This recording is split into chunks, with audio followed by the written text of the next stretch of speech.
10-year-old Iliana, or Lily Peters, was reported missing on Sunday night by her dad. On Monday morning, Lily's body was found along the side of a hiking trail in Chippewa Falls, Wisconsin. Authorities have declared this a homicide investigation, and they are asking locals to maintain a state of vigilance as there may be a continued danger to the public.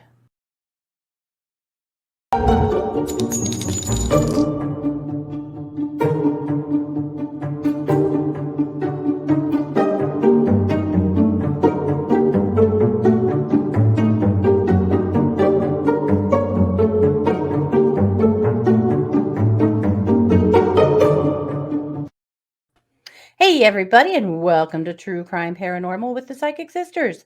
This is Katie Weaver, and I'm here with my sister, co-host, and partner in crime, Christy Brower. Hello. Hello. Hey everybody. How's it going? Pretty good. I will admit I did the big swap last night. Summer clothes for winter clothes. So did you?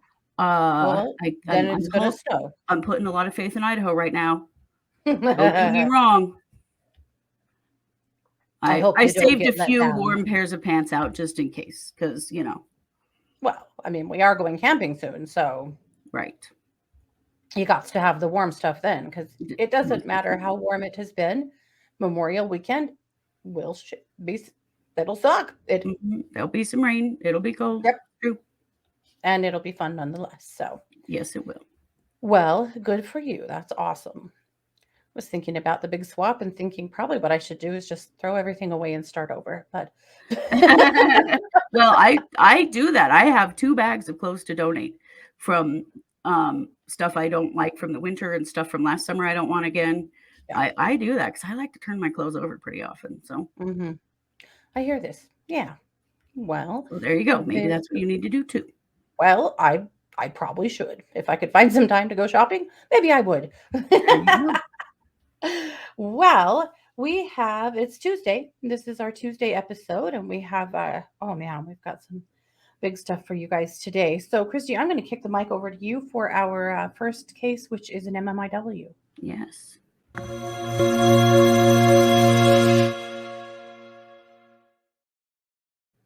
So this is an update on an MMIW case that we did last year. You might remember the murder of Jade Wagon. Oh, yeah. This was in Wyoming, and Jade was found outside, and her death was ruled as a exposure, right? Which is a really frustrating thing that keeps happening in Wyoming and Montana and Idaho, is that young people go missing, are found dead, and they just went out in the snow and lay down and died. Yeah. Well, during that case, we covered Jade's sister, Jocelyn. Yes. So Jocelyn Watt and her boyfriend, Rudy Perez, had been murdered the year before Jade was murdered, because Jade was murdered. We all know she was. Well, some progress has been made. Arrests have been made in the Jocelyn Watt and Rudy Perez murders. Wow. Yeah. So Patrick Sunrose and Bryce Terran and Corbin Headley have all been arrested and charged with conspiracy to commit aggravated burglary in relation to that case. So it appears that, and there may also be a 4th person that has not been taken into custody yet. But it appears that it was a burglary that resulted in the murders of, the 2 felony murders and the aggravated burglary. So basically, They were felony murders that happened in the commission of a burglary. They were murdered in their apartment, right? Yes. And remind me of which reservation this was. It's Riverton. So it's... is it Green River? I can't remember. My notes don't say, and I can't remember, but it Wind might River. Be. Is it the Wind River Reservation? Wind River. It's near Riverton, and I know that the tribe's name has Riverton. Oh, it is Wind River. It's Wind River. Okay, I knew it was River something. Okay. Yes, and so this is an enormous reservation, right? It is. It is an enormous reservation, and Nicole Watts, who is Jade and Jocelyn's mother, has been working tirelessly to get their cases solved, to not allow these deaths to just go unsolved like they often do. And we don't know if we're going to get any resolution on Jade, but this is definitely progress. It's That really interesting progress because Jade wouldn't shut up about her sister's death. right. And so it's possible there's a connection there. Hmm. Now, in July, Nicole Wagon, the girl's mother, said that a warrant had actually been issued in Jade's death, but Hmm. there have not been any arrests. And so we don't know exactly what that means if they Hmm. can't find a person. But there is progress, and she has just not let up. Nicole Yeah. uh, um, Thank goodness she's Wagon, okay. yeah, she is. Yeah, no kidding. But she is a real trooper, and she is not giving up on fighting for her daughters. But I was really pleased to hear that there's some progress on Jocelyn's case, and hopefully Yes. that leads to some progress in Jade's case as well. Yeah. Wow. So some good news there. Really good news. And honestly, I'm blown away because these cases just rarely get solved. So Yeah. good deal. Well, Nicole Wagon is just not going away. Hmm. And Good on she's been, Nicole. they've had marches and, all kinds of things to Yeah. keep the pressure on the officials, and I'm Hmm. really, really glad for that. So, Yeah. hopefully, as things roll out with these guys, we may find out some more about what happened to Jade as well. Well, if not for that, if not for her hard work, they would just go unsolved. Oh, for sure. Well, and, um, Jade wouldn't let up on Jocelyn's murder, Right. and her mom, clear back in 2020 when this happened, when Jade was killed, she thought then that this was related to Jocelyn's death because, Yeah. she was pushing on that and, Yeah. talking and not shutting up. And she's always thought they were connected. So Wow. hopefully we're going to get some more information there. Yeah. Okay. Well, good. Great update. Glad to hear it. Yeah. All right. Well, I'm going to send this over to you for the main case. Okay.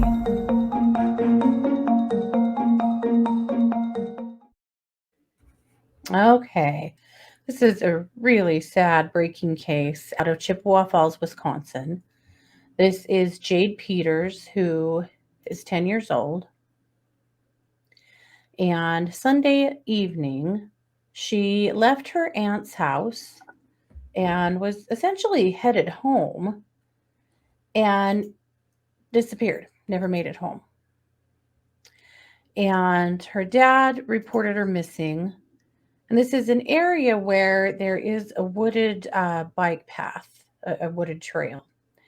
And they didn't know for sure that that's where she had gone, but there was a search underway, of course, because she was reported missing. And so there was a search underway for her. And in the course of the search, they had discovered, of course, that they found her bike, but they didn't find her. Mm. So this was Sunday night. Jade did not qualify for an Amber Alert. A lot of people in the community did not know that she was missing. Jeez, this Amber Alert thing is so aggravating. Hmm. So Monday morning, this is just yesterday morning, uh, this came through on the scanner from people listening to the scanner. Law enforcement to go to the parking lot at Leinenkugel's. That is a brewery that is like right by this trail. East side, couple of subjects in the woods are hysterical. That was at 8:55, and then at 8:56, EMS requested missing child. This will be a P&B, which is a not breathing indication, a body not breathing. Mm. Um, it does look like it was strangers walking in the woods that found her body, and they pretty immediately called it a homicide. And now they're asking the public to be really careful because they don't know what they're looking at here. So there has been a real crackdown of security around their schools. People in the community are absolutely horrified and don't know what to think. And there's just, very preliminary search now to figure out what in the world happened to Jade. Who did this to Jade? I want to show you the, let's see. I want to show you the press conference from the law enforcement officers when they found Jade. So I'm going to share that.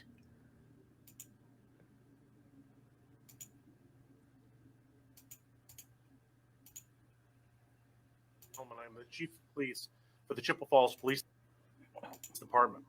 This is an update on the missing person case that was first reported last night. At about 9 o'clock last night, the Chippewa Falls Police Department received information that Iliana Lily M. Peters, age 10, was missing from the city of Chippewa Falls. Lily's father reported that she had not returned home from a visit from her aunt's house in the 400 block of North Grove Street. Officers later located a bicycle in the woods near the walking trail between the end of North Grove Street and the Line & Cool's Brewery parking lot. Numerous agencies and resources were called to assist with the search for Lily. At about 9:15 this morning, a body was located in the wooded area near the walking trail. The Chippewa County Coroner's Office has now confirmed that this is the body of Lily Peters.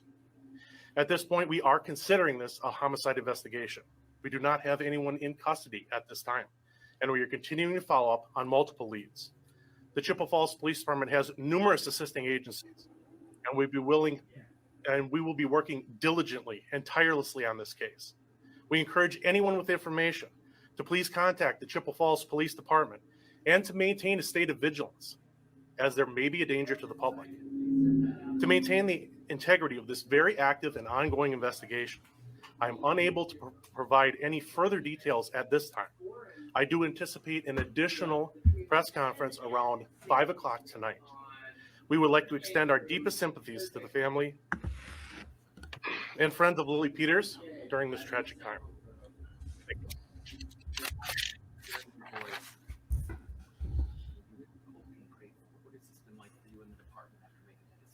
Well, as you can imagine, first responders are tremendously impacted by anything that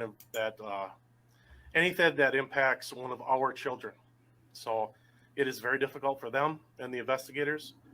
So I wish, thank you for your patience, and we will provide more information as soon as we're able to. So thank you. One line, Chief, about a concern. And there you go. The Wow, that's so poor first responders in this case. Oh, yeah. That's God, it's so horrifying. sad. Yeah, so sad. So, a few thoughts in the area. This town is teeming with sex offenders. Oh my God, yeah, it This is. is Holy the hell. map of just in the direct area. Yikes. But I read last night that there are over 500 registered sex offenders in this little town. Oh, man. Mm-hmm. That's horrible. Why? Mm-hmm. I wonder why there's so many, or why they're allowing that many. Like, Yeah. it just seems not safe. Right. Not saying it was one of them, but it's honestly, it's the first place a lot of, people look when something Sure. like this happens. You did probably catch that he said that they have multiple leads. And so I certainly hope those are viable leads. It's just unthinkable for their town, to be going through this, and for her poor family. It's just an unbelievable thing to have happen.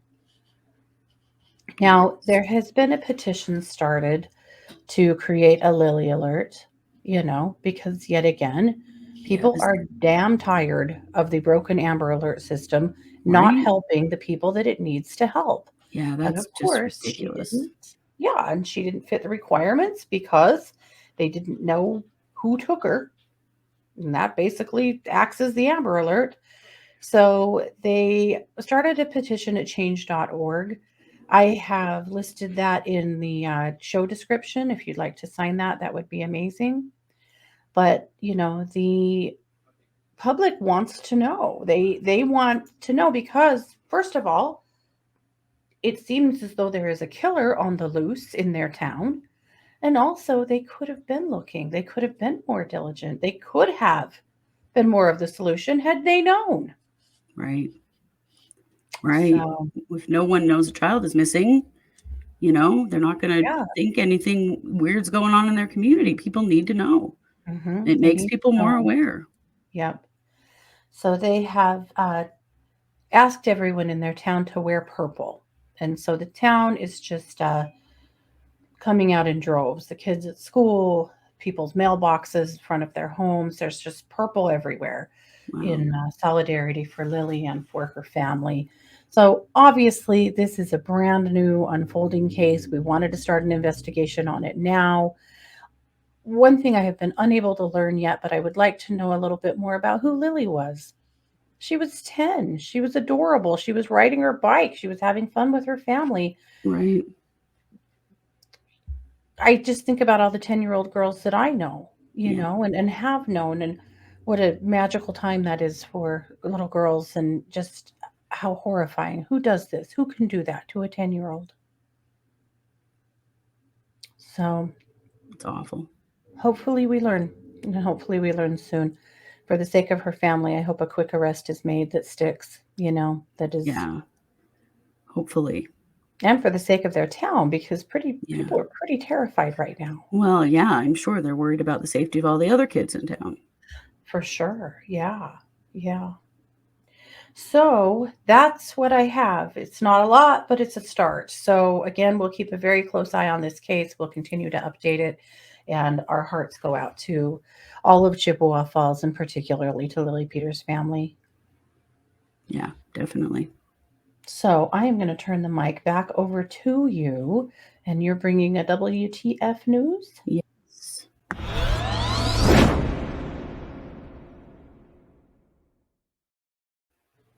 In WTF news, Billy Chemirmir.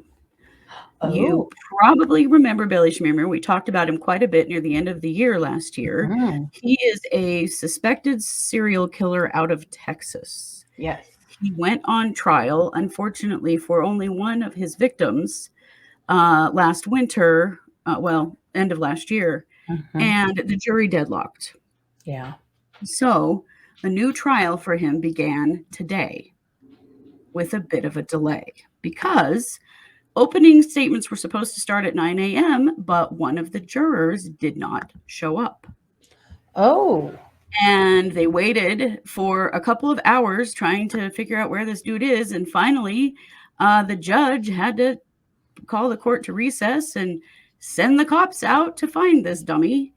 What the heck? So they find him at work at his job. He's a construction worker. Oh. And the court called his boss, and his boss was like, well, he's here. Apparently he forgot he was supposed to be attending a trial for a serial killer. What? I don't know how. I'm concerned about the, IQ of this jury right now.